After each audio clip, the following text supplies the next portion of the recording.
Today's guest is Gabe Cohen, founder of Discovery Cafe, executive director of Kings and Priests Ministry. He's a chaplain, peer recovery coach, and a man who's walked through incarceration, homelessness, and addiction. Gabe, I want to start by going back to the version of you before all of this, before recovery, before Discovery Cafe, when life looked a lot different. Sure. I mean, I'm turning into an old man, so it could be a really long story. I'll try to give you the shortest version. Um, but that I think hits all, the pertinent bullet points for my lived recovery experience. If that's fair, how's that sound? Yeah, yeah. When you look back at your earlier life, what were some of the key forces that shaped your choices? Sure, that's a great question. Um, all right, so let me start off by saying I grew up in uh, suburbia, middle class Long Island. I'm originally from New York.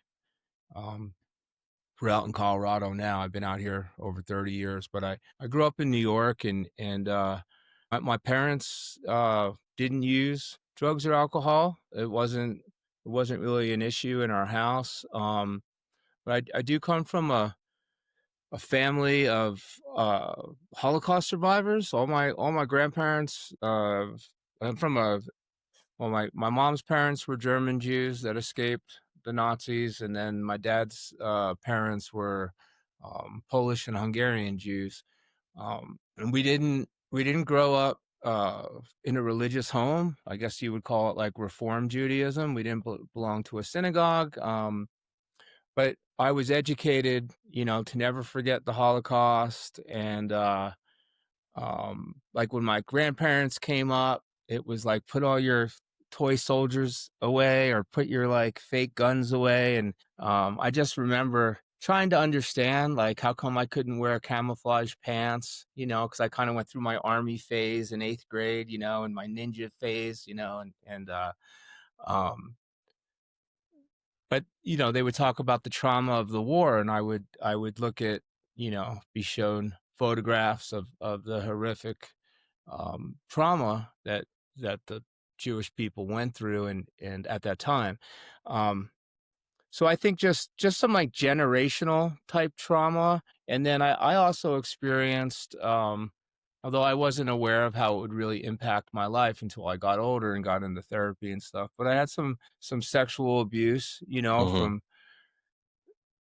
not family, but people in neighbors, basically, people of trust, and just kind of grew up feeling like this is a scary world, and um I really wanted to be I felt like if I could be a tough guy, um I could protect myself and my family, and so I kind of gravitated to kind of like that macho kind of I guess tough guys, if you will, that were in my neighborhood, and started using drugs and alcohol as a teenager. Was kind of depressed, I guess. Didn't really know what was going on with me, but I always just the messages of not feeling good enough. Didn't have much reinforcement, I guess, positive reinforcement from my father, although he was a good, honest man. But worked a lot. He was a salesman in New York, and worked long hours, long days. Didn't see much of him growing up. Um, when I was 15, I got arrested for my first well, I mean, it was we were messing around with a pellet gun, and we were shooting at cars. Um I was a knucklehead kid, and doing stupid stuff, and I got arrested for shooting somebody when I was 15. That was my first, encounter with law enforcement.